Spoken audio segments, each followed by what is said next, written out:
اور یہ بھی یاد رکھیں، اسلام کی تو تعلیمات یہ ہیں کہ دنیا میں آپ نے ظلم کے خلاف آواز اٹھانی ہے، خواہ کسی نان مسلم کے اوپر بھی ظلم ہوتا ہو، اس چیز سے بھی آپ باہر نکلیں۔ اسلام انسانیت کا درس دیتا ہے، اسی لیے اللہ تعالیٰ نے سورۃ المائدہ میں فرمایا کہ جس نے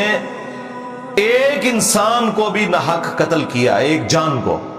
مسلمان کی بات نہیں ہو رہی، ایک جان کو،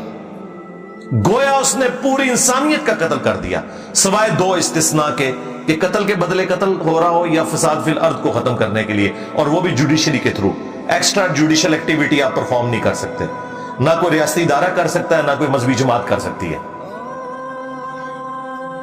تو ایک جان کا قتل پوری انسانیت کا قتل، اور جس نے ایک جان کو بچایا گویا اس نے پوری انسانیت کو بچا لیا۔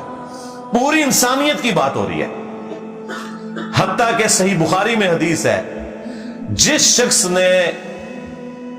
ایک کافر کو بھی ناحق قتل کیا جو کسی مسلمان ملک میں ٹیکس پے کر کے رہ رہا تھا، جزیہ دے کر،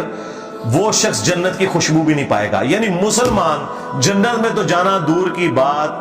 جنت کی خوشبو بھی نہیں پائے گا۔ اور اس بخاری کی حدیث میں الفاظ ہیں کہ جنت کی خوشبو 40 سال کی مسافت سے آ رہی ہوگی، لیکن جس نے ایک کافر کو بھی ناحق قتل کیا وہ جنت میں تو جانا دور کی بات، جنت کی خوشبو بھی نہیں پائے گا۔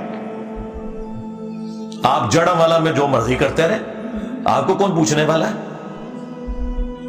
آپ سری لنکن کو مار دیں، آپ کو کون پوچھنے والا ہے؟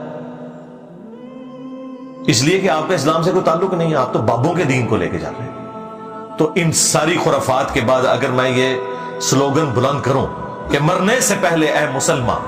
کر لے اس پہ غور، کتابوں کا خدا اور ہے، بابوں کا خدا اور، کتابوں کا دین اور ہے، بابوں کا دین اور، کتابوں کا پیمبر اور ہے، بابوں کا پیمبر اور۔ تو میں جسٹیفائی ہوں کہ تم لوگ صرف اللہ رسول کا نام لینے والے ہو، عز و جل و صلی اللہ علیہ وآلہ وسلم، تعلیمات تم نے نہیں مانی قرآن و سنت کی، گویا کہ تم پھر کسی اور خدا کے ہی ماننے والے ہو، اگرچہ خدا سب کا ایک ہے، خواہ مسلمان ہو، جیوز ہو، کرسچنز ہو، ہندو ہو، سب ایک ہی خدا میں بلیو کرنے والے ہیں۔ لیکن پریکٹیکلی تعلیمات کے اعتبار سے تو گویا کہ تمہارا خدا، تمہارا دین، تمہارا پیغمبر کوئی اور ہے، کیونکہ دین کی تعلیمات سے تم لوگ 180 ڈگری چل رہے ہیں۔ تو یہ جو ایکٹیویٹی پرفارم ہوئی ہے فلسطین کے حوالے سے، تو چونکہ اس میں اگر آپ ایک براڈر پکچر میں دیکھیں گے تو ظاہر ہے کہ ظالم تو اسرائیل ہے۔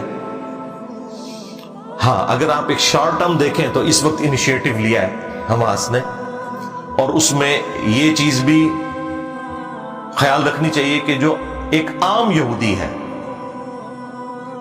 ایک عام اسرائیلی ہے، ایک عام فلسطینی ہے،